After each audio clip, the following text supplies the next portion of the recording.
basi kwa niaba ya nyumba ya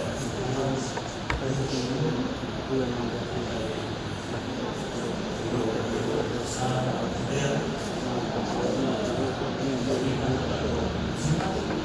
kwa niaba ya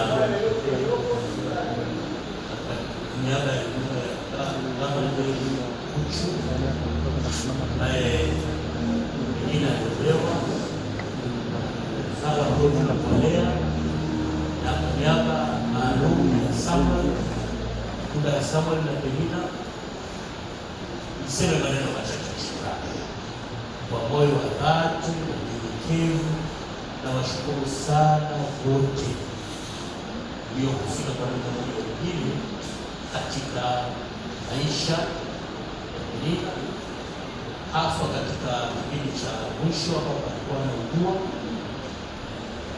na hatimaye katika msiba.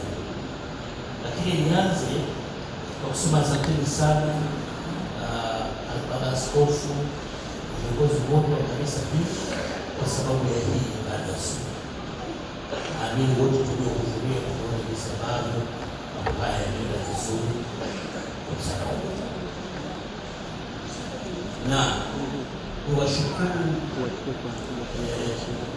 hata kabla ya hapo jinsi ambavyo viongozi wa kanisa hili kanisa hilo la Kihonda ambapo walihusika kwa njia ya kiroho na ya kimwili pia katika kufariji na kumhudumia mama yetu Penina walipokuwa na uguu.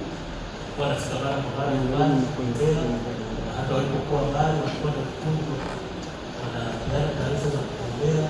Hakika tumeona mzigo ule, japo ulikuwa mzigo mkubwa, lakini hatimaye tuliweza kubeba.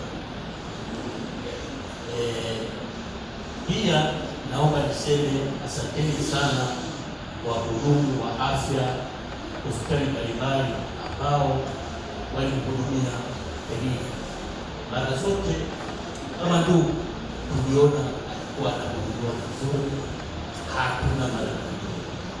Asanteni hospitali ya mkoa wa Morogoro, Mungu awabariki sana. Asanteni hospitali ya Mazimbu, nao kuhudumia vizuri sana. Asanteni hospitali ya Aga Khan, hospitali ya St. Bernard iliyoko Dar es Salaam, nao kwa namna moja au nyingine walifanya kazi yao vizuri hata kuweza kubariki sisi katika familia. Kwa hiyo Mungu awabariki sana.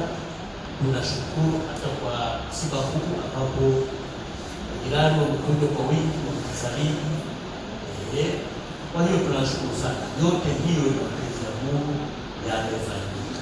Mungu awabariki sisi kwa neema hii. Muda sio rafiki.